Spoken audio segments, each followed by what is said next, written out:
છોડાવ્યો છે। 6 આરોપીની ધરપકડ પણ થઈ છે। આખી ઘટનાની વિગતવાર વાત કરીએ। રાજકોટમાં યુવકની કેટલાક લોકો દ્વારા અપહરણ કર્યાની ફરિયાદ નોંધાઈ હતી, જેને લઈ રાજકોટ પોલીસ દ્વારા થરાદ પોલીસને સૂચિત કરવામાં આવી હતી।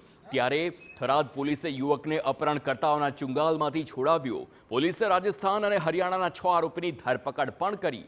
મહત્વનું છે કે આરોપીની ગાડી પર હરિયાણા પોલીસ લખેલું હતું, સાથે જ આરોપીઓ પાસેથી રાજસ્થાન અને હરિયાણા પોલીસના આઈડી કાર્ડ પણ મળી આવ્યા। ત્યારે અપહરણનું કારણ અને આરોપીઓની ઓળખ અંગે વધુ તપાસ રાજકોટ પોલીસ હાથ ધરી છે।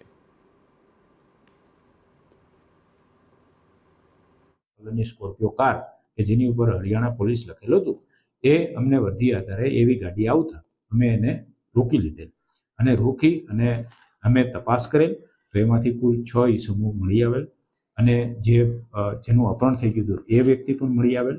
એ અપહરણ થનાર વ્યક્તિને હેમખેમ અમે અમારી કસ્ટડીમાં લઈ લીધેલ અને એની બધી સલામતીનું ધ્યાન રાખી અને જે આ લોકો હતા આ લોકોને અમે તાત્કાલિક રાઉન્ડ અપ કરેલા